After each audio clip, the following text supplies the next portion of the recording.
ข้อ5เทคนิคการลีนไขมันเนาะค่ะลีนไขมันทั่วห่างโดยเฉพาะหน้าท้องและขาเนาะแม่จูนบอกเลยว่า1คือควบคุมการกิน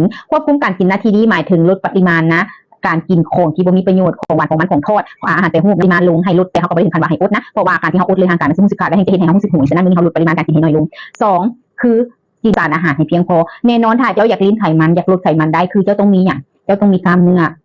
กล้ามเนื้อเป็นอย่างกล้ามเนื้อเป็นพื้นฐานของเตาเผามีกล้ามเนื้อที่ดีเตาเผาดีแล้วอย่างมีกล้ามเนื้อที่ดีคือต้องเติมสารอาหารเข้าไปแล้วสารอาหารที่สร้างกล้ามเนื้อได้ดีนั่นก็คือโปรตีนนะทุกคนต้องกินโปรตีนในพอให้ถึงนะเดี๋ยวนี้เนี่ยนะมันมีโปรตีนเสริมโปรตีนไฮโดรไลซิสนะเป็นโปรตีน 100% ที่เป็นโปรตีนเพียวๆย่อยให้แล้วจะบ่เป็นโปรตีนหยาบจะไม่ได้ไปผ่านกระบวนการใดๆฉะนั้นแนะนำเลยว่าเป็นโปรตีนเสริมเพิ่มเข้าไปหลังจากเขามีโปรตีนแล้วเจ้ากินโปรตีนพอแต่เจ้าอยากให้กล้ามเนื้อขึ้นเจ้าจะเห็นแนวใดเจ้าต้องออกกำลังกายนะ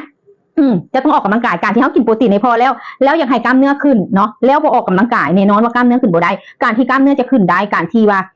เขาจะสร้างเตาเผาได้ดีกล้ามเนื้อขึ้นนั่นคือเจ้าต้องได้ออกกำลังกายบวกกับโปรตีนแล้วจะสร้างกล้ามเนื้อได้ดีถ้าสร้างกล้ามเนื้อดีเตาเผาดีระบบการเผาผลาญดีหมายถึงว่าจะลีนไขมันได้ดีแล้วจะเห็นเจ้าตัวยากแล้วข้อที่4นั่นคือการนอนหลับพักผ่อนเนาะการนอนหลับพักผ่อนให้เพียงพอบ่ควรจะนอนดึกหลายเกินไปเนาะอย่างหรือ10 โมงกลางคืนจะเป็นการดีเพราะว่าร่างกายจะเข้าสู่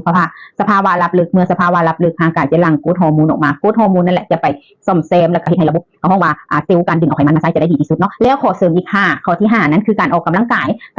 ายควรมีการกำออมเป็นบอดี้เวทและคาร์ดิโอควบคู่กันเนาะโดยเขาจะเน้นบอดี้เวทเพื่อสร้างกล้ามเนื้อแล้วคาร์ดิโอเนี่ยช่วงเช้าเนี่ยเพื่อดึงเอาไขมันออกมาใช้ได้ดีเพราะการคาร์ดิโอคือการดึงเอาไขมันมาใช้ได้ดีนั่นเองเนาะ2อย่างนี้ควบคู่กันรับรองว่าไขมันจะลงทั่วห่างและโดยเฉพาะกล้ามหน้าท้องเนาะหรือไขมันหน้าท้องและขาเนี่ยเขาควรมีการบอดี้เวทการรีดกล้ามเนื้อมัดใหญ่คือกล้ามเนื้อขากล้ามเนื้อก้นแขนจะสามารถดึงไขมันมาใช้ได้ดีโอเคนั่นเป็น5เทคนิคเนาะสำหรับการดูแลสุขภาพนั่นเองนะทุกคนนั่นฝากไว้เด้อสำหรับผู้ใดที่อยากลีนไขมันง่ายๆลองเอา5เทคนิคนี้ไปใช้เบิ่ง